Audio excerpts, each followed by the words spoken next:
নমস্কার, আপনারা দেখছেন জেলার 1 নম্বর অনলাইন এবং TV channel Birbhum RC TV. আপনাদের সঙ্গে আমি শুভাশিস শুরু করছি আজকের সংবাদ। বিস্তারিত সংবাদে যাওয়ার আগে দেখে নেব সংবাদ শিরোনাম।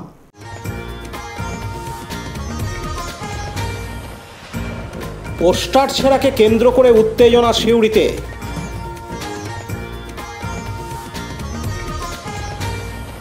জেলা মহিলা তৃণমূল কংগ্রেসের পথসভা দুবরাজপুরে।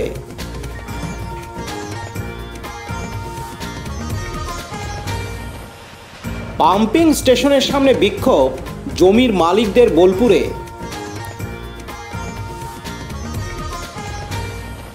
কংগ্রেস কর্মীদের কর্মী সভা ইলামবাজারে।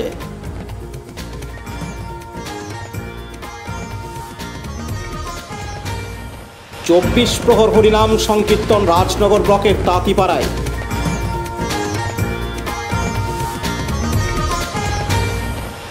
অবশেষে বৃষ্টিতে খয়রাসোল সহ জেলায় স্বস্তির নিঃশ্বাস।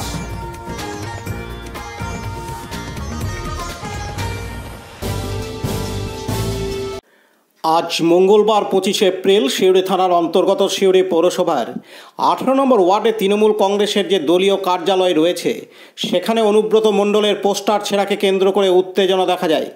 স্থানীয় তৃণমূল নেতৃত্বের অভিযোগ, বিজেপি আশ্রিত দুষ্কৃতীরা এমন কাজ করেছে বলেই তারা মনে করছেন।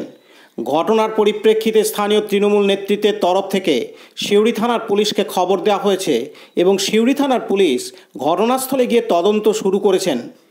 এদিন ওই ওয়ার্ডের বাসিন্দা তৃণমূল কংগ্রেসের সমর্থক পবিত্র দাস জানান, জাস্ট 7:45 নাগাদ আমি আমার ছেলেকে সরস্বতী শিশু মন্দির স্কুলে স্কুলে দিয়ে এসে যখন চা পার্টির সামনে আমাদের চায়ের দোকান থাকে, চা খেতে এসেছি, হঠাৎ চোখে পড়ছে যে আমাদের পার্টি অফিসের যে ব্যানারটা, যেটা আমাদের প্রিয় নেতা কেষ্টমণ্ডলের অনুব্রত মণ্ডলের ছবি সহ, সেই ব্যানারটা অনুব্রত মণ্ডলের মুখটা এবং কেটে দিয়েছে। এবং প্রায় আমরা লক্ষ্য করছি আমাদের পোস্টার ব্যানার এইগুলো কোনো দুষ্কৃতী, বিজেপি আশ্রিত কোনো দুষ্কৃতী হতে পারে, তারা এই কাজগুলো করছে। এবং আমরা প্রশাসনকে এইমাত্র জানালাম যে তদন্ত করার জন্য, এবং আমরা চাই যারা এই নোংরা রাজনীতির সঙ্গে রাজনীতি করে তাদের বিরুদ্ধে কঠোরভাবে ব্যবস্থা নিতে। কারণ এটা 18 নম্বর ওয়ার্ড।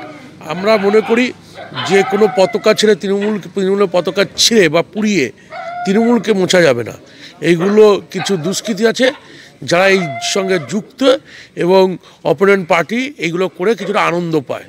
হিম্মত থাকলে রাজনীতির সামনাসামনি দাঁড়িয়ে লড়াইটা হোক না। পুলিশে খবর দিয়েছেন? আমরা পুলিশে খবর দিয়েছি, যদি কোনো কারোর ক্ষমতা থাকে সামনে এসে আমাদের একটা পতাকা ছুঁয়ে দেখুক। রাতের অন্ধকারে যারা করে তারা আমরা মনে করি চোর ডাকাত, তারা আর তার চেয়ে বেশি। কি নাম আপনার? পবিত্র দাস।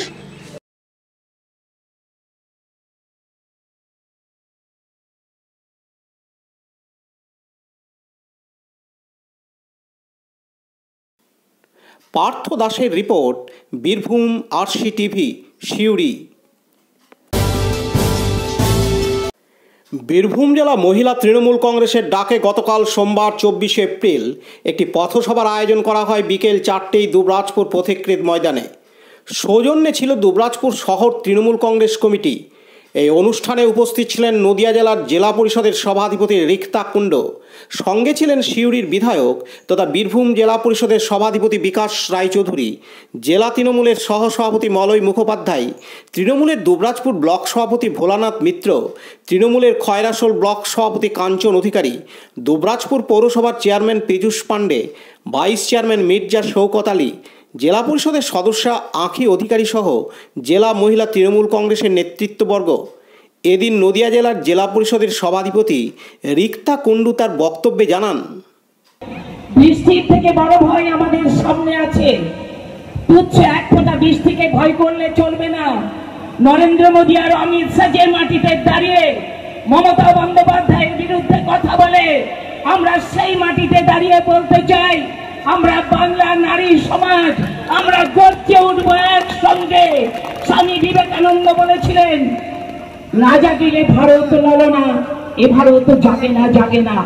অমিত শাহর গুরুত্ব নেই, আমাদের থেকে গিয়ে একজন অন্য দলে গিয়ে নাম লিখিয়ে নিজেকে বাঁচানোর জন্য চেষ্টা করে নিজের মাকে যে অপমান করেন, রাজনৈতিক গুরু, রাজনৈতিক মা যার পরিবারকে বাঁচিয়ে রেখেছেন তার সম্বন্ধে কথা বলেন, আমরা তাকে ধিক্কার জানাই। শুধু আমি দায়িত্ব নিয়ে বলতে চাই, যারা এই ধরনের মানসিকতা পোষণ করেন অনেককেই দেখেছি ঘুরে ফিরে ঘরের ছেলে ঘরের মায়ের কাছেই আসতে হয়, বাইরের জগৎ থেকে চিনে নিচ্ছেন তারা।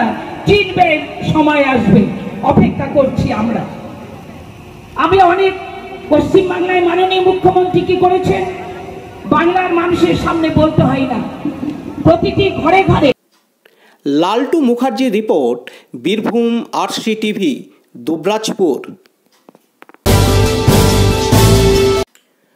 বোলপুরের কাশীপুর শিবতলা মোড়ে ইন্ডিয়ান ওয়েল কর্পোরেশন লিমিটেডের একটি পাম্পিং স্টেশন রয়েছে। এই পাম্পিং স্টেশনটি পারাদ্বীপ হলদিয়া বারাবণী পাইপলাইনের সাথে সংযোগ রয়েছে। ইন্ডিয়ান ওয়েলের এই পাম্পিং স্টেশনের পাশেই প্রচুর চাষ জমি জুড়ে চলেছে পাইপলাইনের কাজ। স্থানীয় জমির মালিক কৃষকদের অভিযোগ, পাইপলাইনের এই সম্পূর্ণ কাজটি চলছে তাদের অনুমতি ছাড়াই। এই অঞ্চলে জমিগুলি 3 ফসলি, বছরে 3 বার চাষ হয়।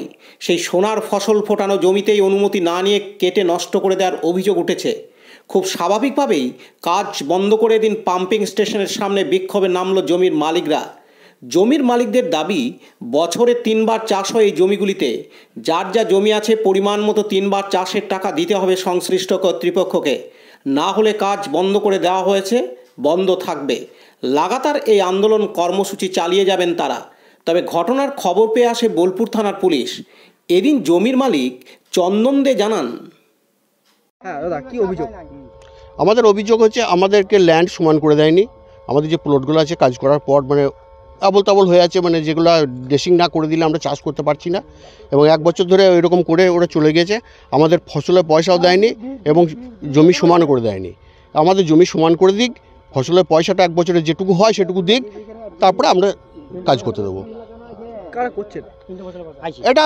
ইন্ডিয়ান অয়েল করছে, কিন্তু ওরা কন্ট্রাক্টর করছে। ওরা বলছে কন্ট্রাক্টর জানে, এবার কন্ট্রাক্টর কে করছে না করছে কিছু জানাচ্ছে না। ওরা কোনো নোটিশ নাই, কিছু নাই, মাটি কেটে এই যে পাহাড় করে রেখে দিয়েছে। কি চাইছেন এখন?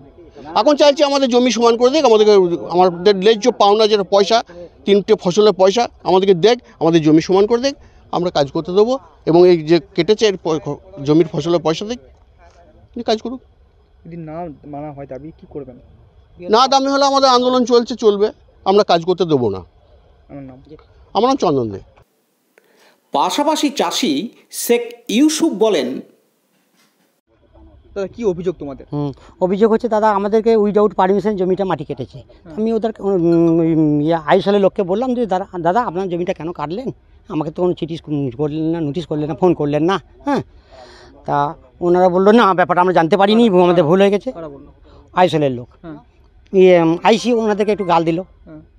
ওইটা সাজানো গল্প আছে। ধরুন ওনার টেবিলে টাকা পড়বে, চাষি পেটে লাথি মেরে টাকাটা আপনার বললো আপনার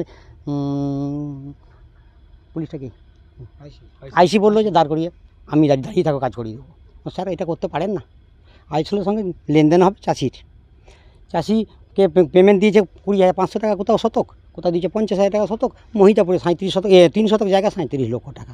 আমরা বললাম যে আপনারা আইসলকে বলুন, আমরা ল্যান্ড হোল্ডার, আমাদের শিডিউল দেখার এখতিয়ার আছে। আইসি সাহেব বলেন না, তাহলে আমরা ল্যান্ড হোল্ডার, আমরা যদি শিডিউল দেখার এখতিয়ার না থাকে তাহলে কার থাকবে? এটা করে নিচ্ছে আপনার ইন্ডিয়ান অয়েল, আইসল, ইন্ডিয়ান অয়েল। আমরা চাইছি ন্যায্য পয়সা দিয়ে আমাদের কাজ করুক, ন্যায্য মূল্য। এটা 19 সাল থেকে কাজ চলছে। এটা আগে 98 সালে প্রথম যখন অধিগ্রহণ করা হয় তখন একটা পেমেন্ট, একটা নোটিশ ছিল দাদা। এখন যেটা নতুন করে অধিগ্রহণ করা হয়েছে কোনো পেমেন্টে কোনো নোটিশ নাই, জাস্ট জানিয়েছে আপনার জমির উপর পাইপ লাইন যাবে, কোনো রেট, কত পরিমাণ জমি, কোনো রেট, কোনো কিছু নেই দাদা। আমরা আইসলকে বললাম যে আমাদের রেটটা দিচ্ছে না কেন, শিডিউল দেখান। তখন বললাম আপনার আইসি বললো যে না আপনার শিডিউল দেখার এখতিয়ার নাই। ল্যান্ড হোল্ডার আমি কি, আমাদের শিডিউল দেখার এখতিয়ার নাই দাদা, আপনারা বলুন তো। আপনাদের যদি দাবি না মানা হয় তাহলে পরবর্তী সিদ্ধান্ত কি? পরবর্তী সিদ্ধান্তে আন্দোলন চলবে, কাজ বন্ধ থাকবে, আন্দোলন চলবে, বৃহত্তর আন্দোলন চলবে। এর থেকে আর বহু লোক বেড়ে যাবে, আমাদের সব চাষি হাজির করবো। আমার নাম শেখ ইউসুফ। কাজী আমিরুল ইসলামের report, Birbhum RC TV, Bolpur. আগামী পঞ্চায়েত নির্বাচনকে পাখির চোখ করে বিরোধী শিবির বিভিন্ন জায়গায় তাদের কর্মসূচি শুরু করেছেন। বীরভূম জেলার ইলামবাজার ব্লকে বামফ্রন্ট এবং কংগ্রেস সম্মিলিতভাবে মিছিল করেছিল এক সপ্তাহ আগে। অর্থাৎ এর দ্বারা প্রমাণিত হয় বাম এবং কংগ্রেসের মধ্যে জোট হয়েছে ইলামবাজার ব্লকে আগামী পঞ্চায়েত নির্বাচনকে কেন্দ্র করে।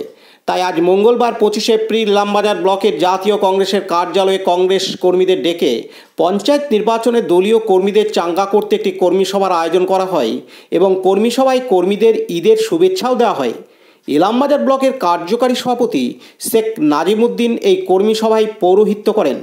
সঙ্গে উপস্থিত ছিলেন দিস্তার আলীসহ ব্লকের শীর্ষ নেতৃত্ব। মোহাম্মদ ফিরোজের report, Birbhum RC TV, Ilambazar.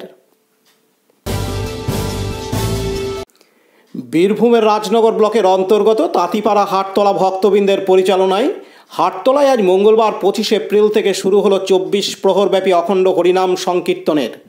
এই উপলক্ষে সকালে বর্ণাঢ্য শোভাযাত্রা সহকারে পুরুষ ও মহিলারা সমবেতভাবে মহাপ্রভু মন্দির থেকে ভগবান শ্রীকৃষ্ণের বিগ্রহ নিয়ে আসেন তাঁতিপাড়া হাটতলায়। স্বভাবতই তাঁতিপাড়া হাটতলায় এই 24 প্রহরকে কেন্দ্র করে মিলন মেলা রূপ নিয়েছে। এই 24 প্রহর চলবে আগামী শুক্রবার 28 এপ্রিল পর্যন্ত। এদিন হাটতলা 24 প্রহর কমিটির কর্মকর্তা বাচ্চু দাস ও চঞ্চল দত্ত জানান,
সোমনাথদের রিপোর্ট, বীরভূম আরসি টিভি, তাঁতিপাড়া।